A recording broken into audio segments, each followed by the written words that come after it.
अस्सलाम वालेकुम, मैं हूँ शुएब खटक। नाजरीन कराम, नेब ने आज तक पाकिस्तान को क्या कमा कर दिया है?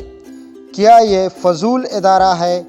आज एक अच्छी डेवलपमेंट है और वो मैं आपके सामने पेश करना चाहता हूँ। अब नेब के इख्तिसाब को कोई रोक के देख ले। नेब में बड़ी तब्दीली आने जा रही है। चीफ जस्टिस ने एक हुक्म जारी किया था कि नेब की 120 अदालतें कायम की जाए। अब पाकिस्तान में 25 अदालतें हैं, बेशुमार केसेस है, 1200 के करीब नेब के केसेस चल रहे हैं। फिर आप देखें कि इसके लिए कितनी अदालतें हैं। उन अदालतों में प्रोसिक्यूटर की तादाद कितनी है। बहुत ज़्यादा बर्डन है अदालतों पर। सुप्रीम कोर्ट के चीफ जस्टिस ने ये कहा था कि 120 नेब की अदालतें बनाई जाएगी। क्या बात वही ख़त्म हो गई थी? बहुत से दोस्त ये सवाल पूछ रहे थे कि आप इसके मुतालिक अपडेट करें।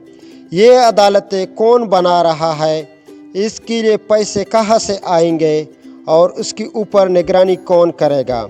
तो वो सारी इन्फॉर्मेशन मैं आपके सामने रखना चाहता हूँ। चीफ जस्टिस ने उसी केस को दोबारा सुनाया है। इसमें प्रोसिक्यूटर जनरल नेब असगर हैदर साहब अदालत के सामने पेश हुए और उसने अपनी मुश्किलात बयां की। उसने कहा कि हमारे प्रोसिक्यूटर की ट्रेनिंग का मसला है, उनकी तादाद बहुत कम है और केसेस की तादाद बहुत ज़्यादा है, उनके साथ वसाइल बहुत कम है, प्रॉपर रिसर्चर नहीं है।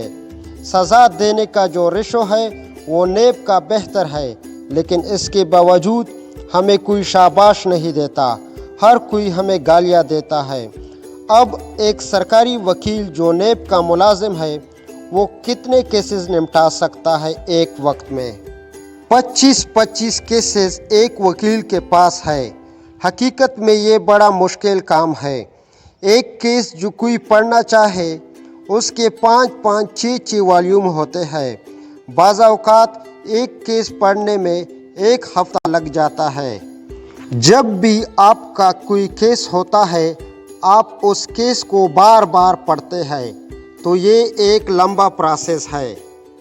अब अगर एक बंदे को 25 केसेस दे दे तो आप इससे क्या तवक्को कर सकते हैं? क्या वो मशीन है?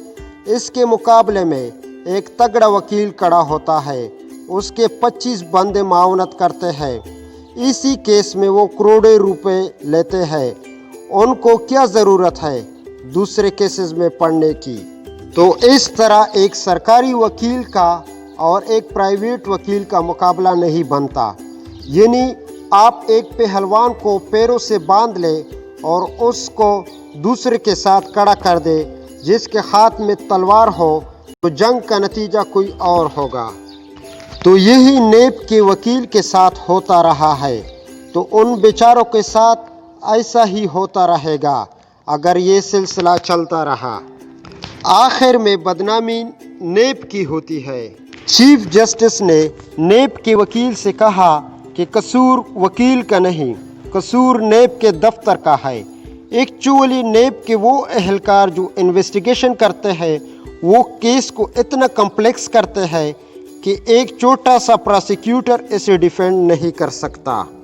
प्रोसिक्यूटर की तादाद में इजाफा होना चाहिए, ये भी चीफ जस्टिस ने कहा। जो तजावीज़ पेश की गई वो ये है। नंबर 1, अदालतों की तादाद में इजाफा, जो कि बड़ी खुशखबरी है। नंबर 2, प्रोसिक्यूटर की तादाद में इजाफा। नंबर 3, ऑफिसर्स की तादाद में इजाफा। नंबर 4, ऑफिसर्स की सलाहियत में इजाफा। नंबर 5, उनको और सहूलत फराहम की जाएगी और आज कानून साजी के हवाले से भी बात की गई। इन 5 तजावीज़ से इख्तिसाब का अमल तेज़ हो जाएगा। अब मैं एक मिसाल आपके सामने रखना चाहता हूँ। आप चाहे अच्छा कानून बनाए, लेकिन आपका इंफ्रास्ट्रक्चर ठीक तरह से काम नहीं करता, इस कानून का कोई फ़ायदा नहीं। दूसरी तरफ اگر آپ کا قانون کمزور ہے لیکن نیچے انفراسٹرکچر تگڑا ہے تو قانون کے سامنے آپ کسی کو بھی سزا دلوا سکتے ہیں۔ اب ہونے یہ جا رہا ہے کہ قانون کے لیے حکومت اور اپوزیشن بیٹھنے جا رہے ہیں، اور عمران خان نے اپنے وزیروں سے یہ بھی کہا ہے کہ میں ایسی کوئی چیز نہیں مانوں گا جس سے کوئی احتساب سے بچ جائے۔ کسی آدمی کے لیے کوئی شک آئے گی تو اس کو قبول نہیں کیا جائے گا۔